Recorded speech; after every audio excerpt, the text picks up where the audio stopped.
So you want to get to some of the ick factor? Yes. Okay. Yes. Let's do the ick factor. Ooh.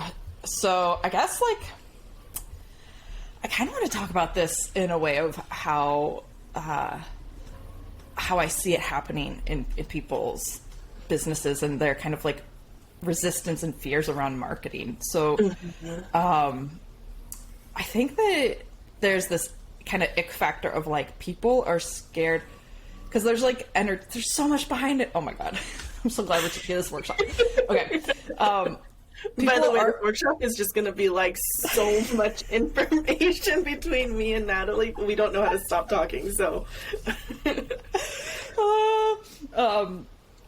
So I think like people are, first of all, they're really resistant to talking about pain. And I think that they don't really want to talk about pain or pound on pain or the problems that people are having, because that can be really re-traumatizing. It can be really manipulative. And in traditional marketing, it is. So that's the first thing that comes up. I'll pause there and see what do you want to throw in the basket?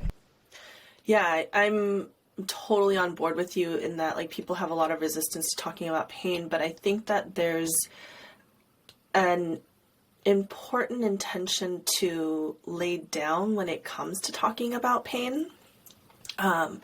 Like, if your intention is to manipulate and coerce and really put that person into just being in such a traumatized state, and then you come in as this like rescuer and this like knight in shining armor sort of energy, then there's not really a lot of sovereignty in that client making that decision. And I think that's one of the things that Natalie and I feel so strongly about, is this idea of recognizing your potential client as a sovereign being and honoring that and letting them feel empowered in their choices. And so when we talk about pain in our marketing, it's coming from a place of like more of that yin energy of, I understand you.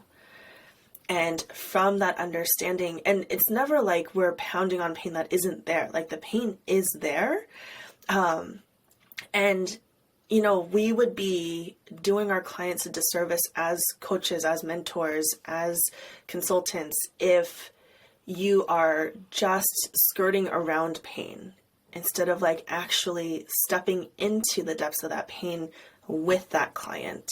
And so I really think of it as the energy of like, I'm with you in this pain versus I'm from up high and like I see that you're in pain, tiny minion, and let me come fix that for you. Yeah, the savior. Yeah, and I guess that's that ick factor of like traditional marketing tactics that we're just kind of brought up in our society. I mean, they're like everywhere. It's like you're told you're not enough, and you're told like you need to buy this product in order to fix yourself or be enough or whatever. And like, you know that you'll never be enough because we live in a society of supremacy where the only enough is to be a cisgender straight white male. You know? And like, for all the people who aren't that, we're never going to be enough in this society. And that's how that's like what traditional marketing's rooted in. Yeah, and I mean, like, so much of like the way that women in particular are marketed towards, you know, all of our beauty products and our anti-aging, if you are from an Asian country, like the darkening products, like, there's so much around you are not good enough, and here's the fix that's going to make you good enough. And oftentimes those standards are not set internally, they're set externally, and these markers of success and these markers of beauty or these markers of good enough are not actually coming from within.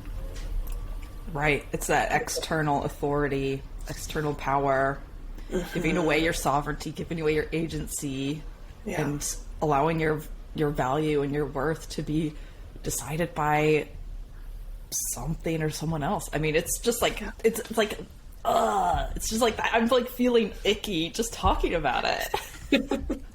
Yeah, so that's not how we want you to market. We know that's not how you want to market. So we want to talk about, you know, how can you do that differently? And so, you know, I don't know if you want to give folks a bit of like a little sneak peek into what we're going to talk about in the workshop, but for me, I think I come at it from this place of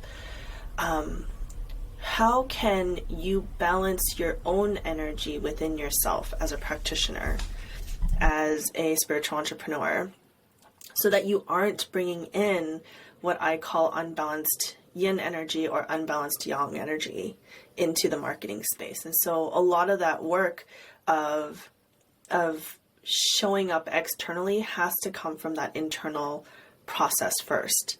And so that's sort of the landscape of how I think marketing always has to come from within